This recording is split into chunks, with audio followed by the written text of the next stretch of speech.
नमस्कार दोस्तों। कुछ ही घंटों पहले आज बजट अनाउंस हुई है, तो चलिए हम लोग आज जान लेते हैं कि बजट का की टेक अवेज क्या है। तो first key takeaway is new tax regime में चेंजेस। तो फर्स्ट चेंज जो हुई है दैट इज स्टैंडर्ड डिडक्शन को 50,000 से 75,000 कर दिया गया है। तो यहाँ पे पब्लिक एक्सपेक्टेशन थी कि उसको 1 लाख बना दिया जाएगा, but nevertheless something is better than nothing, right. तो कुछ तो अच्छा हुआ है। The second thing is tax slabs में थोड़ा चेंजेस आए। पहले 0 to 3 lakhs में 0% टैक्स लगती थी, वो अभी भी 0 ही है। 3 to 6 lakhs में पहले 5% टैक्स लगती थी, जिसको अभी 3 to 7 lakhs में कन्वर्ट कर दिया गया है। तो 3 to 7 lakhs में 5% टैक्स लगने वाली है। 6 to 9 lakhs में पहले 10% लगती थी, अभी उसको 7 to 10 में कर दिया गया है। तो 7 to 10 lakhs में 10% टैक्स लगने वाला है। 9 to 12 lakhs में 15% टैक्स लगती थी पहले, अभी उसको 10 to 12 कर दिया गया है। तो 10 to 12 lakhs में 15% टैक्स। 12 to 15 lakhs में पहले भी 20% टैक्स लगती थी, अभी भी 20% टैक्स ही लगने वाले। And above 15 lakhs 30% tax. तो यहाँ पे चलिए हम लोग इसको एक एग्जाम्पल के दौर समझ लेते हैं। मान लीजिए बजट 2023 के अंदर आपका 12 लाख सैलरी था, एंड बजट 2024 में भी हम लोग 12 lakhs का ही एग्जाम्पल लेने वाले हैं। तो बजट 2023 की अगर बात करें तो 12 lakhs में से आपका स्टैंडर्ड डिडक्शन था 50,000 का। तो वहां से 50,000 डिडक्ट होकर टैक्सेबल सैलरी बन जाते 11,50,000। अब 0 to 3 lakhs जैसे कि हम लोग जानते हैं कोई टैक्स नहीं लगता था, तो नो टैक्स। 3 to 6 lakhs यहाँ पे 5% टैक्स लगते थे, तो 3 lakhs पे 5% यानी कि 15,000। 6 to 9 lakhs पे 10% यानी कि 3 lakhs पे 10%, तो 30,000। एंड फाइनली 9 to 11.5 lakhs में आपका टोटल 15% टैक्स लगती थी, जो कि यहाँ पे बन के आते 37.5K। यानी कि टोटल नेट जो टैक्स बन के आती थी according to budget 2023 that would have been 82,500। Same number को अगर हम लोग इस न्यू टैक्स रेजिम बजट 2024 के हिसाब से देखें तो यहाँ पे फर्स्ट ऑफ ऑल 12 लाख से स्टैंडर्ड डिडक्शन 75 डिडक्ट होके 11,25,000 बन जाएगी। 11,25,000 में से 0 to 3 lakhs में नो टैक्स, 3 to 7 lakhs में 4 यानी कि 4 lakhs पे 5% टैक्स लगने वाली अभी, दैट इज 20,000। 7 to 10 lakhs में 30,000 का टैक्स, 10 to 11.25 lakhs में 15% का टैक्स, यानी कि 1.25 lakhs पे यहाँ पे 15% का टैक्स, दैट इज 18,750 रुपीज। तो नेट यहाँ पे टैक्स बन के आते हैं 68,750 रुपीज। तो यहाँ पे अगर 12 लाख का हम लोग एग्जाम्पल लेके देखें तो यहाँ पे नेट प्रॉफिट होता है 13,750 रुपीज की। अपना अगला key takeaway is short term capital gain and long term capital gain का टैक्सेशन में थोड़ा चेंजेस आए। तो पहले हम लोग समझ लेते हैं short term capital gain, long term capital gain होता क्या है। तो शॉर्ट टर्म कैपिटल गेन यानी कि आपका कोई भी मान लीजिए म्यूचुअल फंड या स्टॉक आप होल्ड करते थे, उसको आप 1 साल के अंदर सेल कर रहे हो, तो वहां पे जो भी आपका प्रॉफिट्स बनता है, यानी कि मान लीजिए 50,000 का आप खरीदे थे, 75,000 या 80,000 में आप सेल कर रहे हो, तो 30,000 रुपीज का आपका प्रॉफिट हुई है। अब अगर आप उसको 1 साल के अंदर सेल कर रहे हो तो वो short term capital gain of 30,000 बन गया।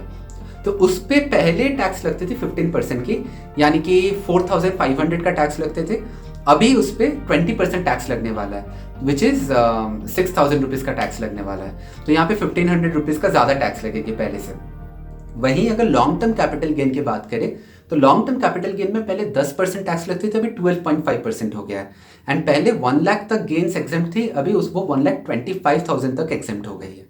यानी कि मान लीजिए अभी अगर आपका कोई 3 लाख का आप शेयर्स खरीदे थे या म्यूचुअल फंड खरीदे थे, उसका वैल्यू 5 lakhs बन गया है, तो अभी आपका 3 lakhs पे 2 लाख का गेन हुआ है, तो 2 लाख में से 1,25,000 तक आपको कोई टैक्स देना नहीं पड़ेगा। 75,000 के ऊपर आपका 12.5% टैक्स लगेगी। तीसरा, ट्रेडर्स के पॉइंट ऑफ व्यू से it's a very bad news, जो खास करके ऑप्शंस ट्रेडिंग FNOs में थे, फ्यूचर्स एंड ऑप्शंस ट्रेडिंग में। तो यहाँ पे STT जो टैक्स है, STT को 0.01 के आसपास थे, उसको भी 0.02 बनाया गया है, तो ऑलमोस्ट डबल कर दिया गया है। तो पहले अगर मान लीजिए आपका कोई भी ट्रेडिंग एक्टिविटी में आपका STT 100 रुपए का या 150 रुपीज़ का लगता था, वो तो अभी उसका एकदम डबल लगने वाला है, तो 200-300 रुपीज़ का STT लगने वाला है। तो ये FNOs सेगमेंट में ये थोड़ा नेगेटिव न्यूज़ है। ये एंटिसिपेटेड भी था, काफ़ी दिन से आप देखोगे आपके यूट्यूब में भी काफ़ी लोग वीडियोस बना रहे थे, न्यूज़ में भी आ रहा था कि FNOs के लिए FNOs में गवर्नमेंट नहीं चाहते कि इतना ट्रेडिंग एक्टिविटी हो, FNOs में बहुत ज़्यादा ट्रेडिंग एक्टिविटी हो रहा है। बट यहाँ पे मेरा मानना है कि इससे कुछ भी एफएनओज में फ़र्क पड़ने वाला है नहीं, ट्रेडिंग जितना होता था उतना ही चलते रहेगा, बिकॉज कुछ लोगों के लिए एडिक्शन है एंड कुछ लोगों का ये डेली, वो लोग एकदम प्रॉपर सेटअप लेके अच्छे से लोग एफएनओज कर भी रहे हैं। तो इट्स नॉट लाइक कि हर कोई इसको एक लॉटरी जैसे इसको डील कर रहा है। तो आई डोंट थिंक इससे कोई ट्रेडिंग एक्टिविटी में यहाँ पे कोई इम्पैक्ट आने वाला है। बट गवर्नमेंट का मेन मोटिव यहाँ पे, गवर्नमेंट बोले कि उनका यही मोटिव था, उनको एफएनओज में लोगों को उनको एनकरेज नहीं करना है, खास करके रिटेल इन्वेस्टर्स को। चौथा जो key takeaway is that is 80 CCD2 यानी कि एनपीएस डिडक्टेड बाय एम्प्लॉयर।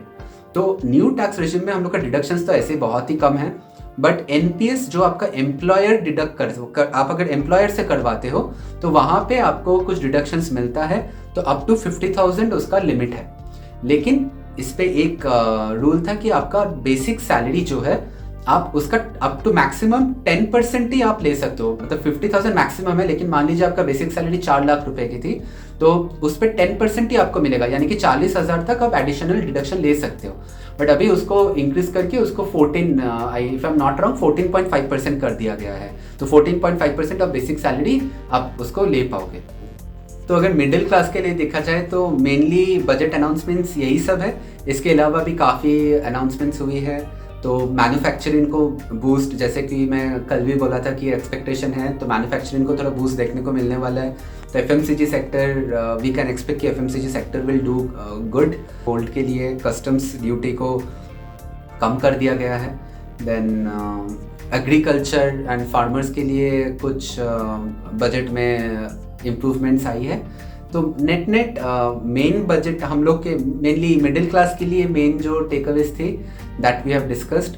तो आप लोगों का इस पे क्या राय है ज़रूर कमेंट्स में मुझे बताएं। आप चाहते हो कि ऐसे ही अपडेट्स आप लोगों से मिस ना हो तो ज़रूर चैनल को सब्सक्राइब करें एंड बेल आइकन को दबा दें। धन्यवाद।